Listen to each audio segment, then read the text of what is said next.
بسم اللہ الرحمن الرحیم نحمدہ ونصلی علی رسولہ الکریم۔ جمعیت علماء اسلام نے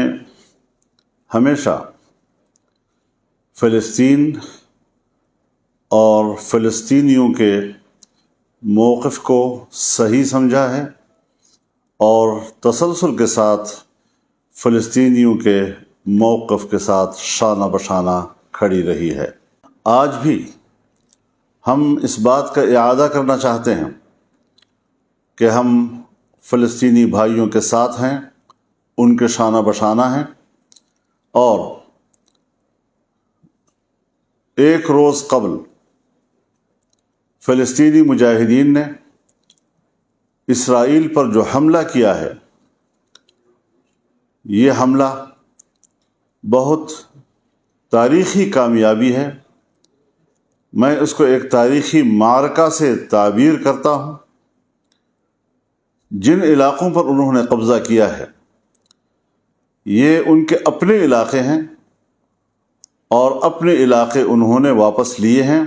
اس حوالے سے میں فلسطین کے عوام کو اور فلسطین کے مجاہدین کو مبارکباد پیش کرتا ہوں۔ دنیا نے یہ سمجھ رکھا تھا کہ فلسطین اور فلسطین کا مسئلہ اور فلسطینیوں کا موقف وہ ابدی نیند سو چکا ہے۔ اب فلسطین کا موضوع دوبارہ نہیں اٹھ سکے گا،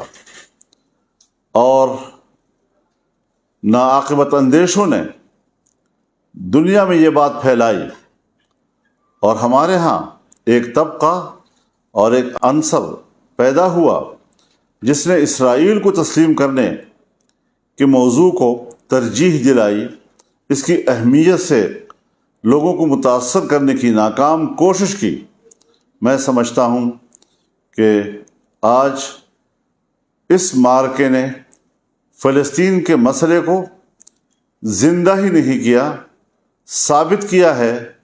کہ فلسطین کا مسئلہ مرا نہیں، اور آج اس کی اہمیت آسمانوں کو چھو رہی ہے۔ اس حملے میں اسرائیل کے پورے دفاعی نظام کو ناکام بنا دیا گیا ہے، ان کے گھمنڈ کو زمین بوس کر دیا گیا ہے، ان کی انٹیلیجنس کو ناکام بنا دیا ہے۔ یہ حقیقت تسلیم کر لینی چاہیے دنیا کو کہ اسرائیل کوئی قوت نہیں، اسے بڑا چڑھا کر پیش کیا جا رہا ہے، اور اس قوت کو جس انداز سے بڑھا کر پیش کیا جا رہا ہے یہ انصاف کے تقاضے پورے نہیں کر رہا ہے۔ میں ساتھ ہی یہ بات بھی اپنے فلسطینی بھائیوں سے اور مجاہدین سے کہوں گا کہ وہ انسانی حقوق کا احترام کریں، اسے تحفظ دیں، اس کا لحاظ رکھیں، بچوں، عورتوں اور عام شہریوں کو گزند نہ پہنچائیں،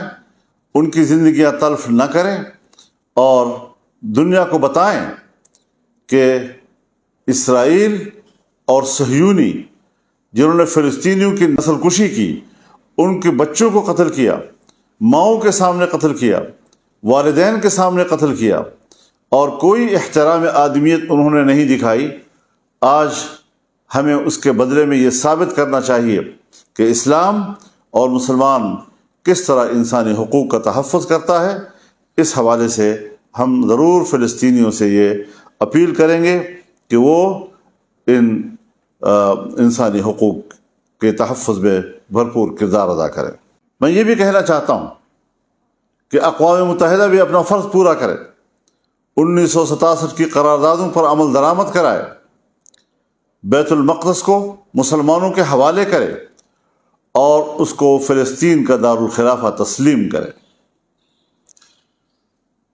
ہم اس حوالے سے جو بھی اپنا موقف رکھتے ہیں، اس حوالے سے ہم ایک OIC کا بھرپور اور فوری اجلاس بلانے کا مطالبہ کرتے ہیں۔ اس میں ہمارے دوست ملک انتہائی قابل احترام سرزمین سعودی عرب سے بھی بھرپور کردار ادا کرنے کی ہم توقع رکھتے ہیں، وہ فوری طور پر OIC کا اجلاس بلائے، پاکستان کی گورنمنٹ وہ فوری طور پر اس حوالے سے کردار ادا کرے تاکہ اسلامی دنیا بیٹھ کر ان نئے معروضی صورتحال کو سامنے رکھتے ہوئے ایک نئے زاویہ نظر کے ساتھ اپنے موقف کا تعین کرے اور مشرق وسطیٰ میں امن کے قیام کو یقینی بنانے کے لیے منصوبہ بندی کرے۔ یہ بات ثابت ہو چکی ہے کہ جب تک فلسطین کو تسلیم نہیں کیا جاتا،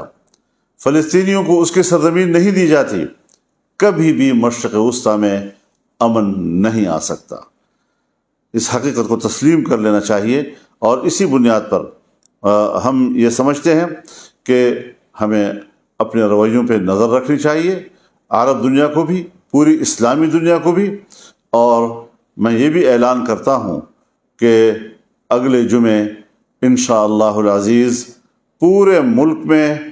فلسطینیوں کے ساتھ یکجہتی کا دن منایا جائے گا اور تمام ملک کے ضلعی ہیڈ کوارٹرز میں مظاہرے کیے جائیں گے ان کے حق میں اور ان کی تائید میں۔ ضلعی ہیڈ کوارٹرز سے اگر کوئی تحصیل اتنی دور ہو کہ وہاں ان کے لیے پہنچنے میں دقت ہو تو وہاں پر تحصیل ہیڈ کوارٹرز میں بھی مظاہرے کیے جا سکیں گے۔ پورے ملک کے عوام، پاکستانی قوم اس حوالے سے میدان میں آئے اور اسلامی وحدت کا ثبوت پیش کرے کہ اسلام ایک دین ہے اور مسلمان ایک جسم ہے، اور جسم کے کسی حصے میں بھی اگر کوئی تکلیف ہے تو اس کا احساس پوری دنیا کا مسلمان کر رہا ہے۔ پاکستانی قوم اس حوالے سے انشاءاللہ اپنا کردار ادا کرے گی، اپنی رائے دے گی، یکجہتی کا مظاہرہ کرے گی، اور جمعے کے روز جمعے کی نماز کے بعد پورے ملک میں انشاءاللہ العزیز اس حوالے سے یکجہتی کا دن منایا جائے گا، بھرپور مظاہرے کیے جائیں گے۔ میں اس حوالے سے پوری قوم سے اپیل کرتا ہوں کہ یکجہتی کی اس دن کو بھرپور طور پر کامیاب بنائیں۔ بہت بہت شکریہ۔ وآخر دعوانا ان الحمد للہ رب العالمین۔